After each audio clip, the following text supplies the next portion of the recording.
అలాగే సెంటీమీటర్ తవ్వడం చేతగాని రేవంత్, చెత్త నిర్ణయాలతో సంక్షేమంలోకి తెలంగాణ, కరోనా కన్నా డేంజరస్ వైరస్ కాంగ్రెస్, బీఆర్ఎస్పై విమర్శలు చేయడం సిగ్గుచేటు, సీఎం రేవంత్ తప్పిదాల వల్ల పడిపోయిన వృద్ధి రేటు, తన వైఫల్యాన్ని కప్పిపుచ్చుకునేందుకు విశ్వ ప్రయత్నాలు, ఏ ప్రమాదం జరగకుండా 12 కిలోమీటర్ల తవ్విన చరిత్ర బీఆర్ఎస్ దాట.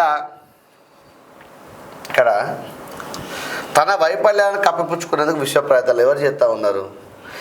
సాక్షాత్తు కేంద్ర మంత్రి నిర్మలా సీతారామన్ గారు అంటే తెలంగాణ రాష్ట్రాన్ని పూర్తిగా నిండు కుండలాగా అప్పచెప్తే అప్పల కుప్ప చేసిరని చెప్పారు. వీళ్ళు ఏమంటున్నారంటే మేము అప్పల కుప్ప చేయలేదు, మేము తెలంగాణ వృద్ధిని పెంచినాం, గొప్పగా చేసినామని వీళ్ళు చెప్తా ఉన్నారు. మరి వాస్తవానికి వృద్ధి చేసి అంటే గొప్పగా చేసినట్టయితే ఇక్కడ మన తెలంగాణ రాష్ట్రం అప్పల కుప్ప ఎందుకు ఉంటుంది? ఇప్పటి వరకు కూడా నార్మల్ నిజంగా చెప్పాలంటే ఇప్పుడు పింఛన్ కూడా లేట్గా వస్తున్నారు కదా. పెన్షన్ 2 నెలలకు ఒకసారి వస్తుంది, జీతాలు సరిగా రావటం లేదు, అసలు ఏది సక్రమంగా లేదు, వస్తలేదు. ఫైనాన్షియల్ వ్యవస్థ ఏది కరెక్ట్ లేదు.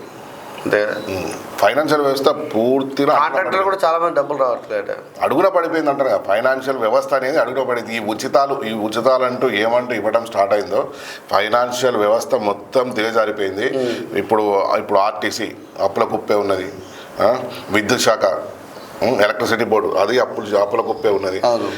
ఈ 5 సంవత్సరాలు గడిస్తే మన పరిస్థితి శ్రీలంక కన్నా దిగజారిపోతుందా అనే మేధావుల మధ్య చర్చ జరుగుతుంది. వాస్తవానికి కూడా అంటే 7 లక్షల కోట్ల అప్పు చేసినారు, మిగులు బడ్జెట్ కాస్త అప్పుల కుప్పగా చేసిన ఘనత కేసీఆర్ గారికి దక్కింది.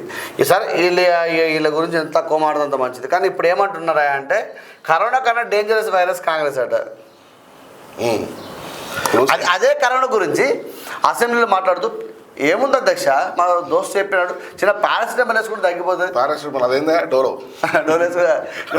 అదే అంటే డోలు అనగానే అది వేసుకుంటే తగ్గిపోతున్నాడు. కానీ వాస్తవానికి కూడా మనం అదే డోలో వేసుకుని చాలామంది బతికేవారు కదా. కరోనా టైంలో చాలామంది మృత్యువాత పడడం జరిగింది.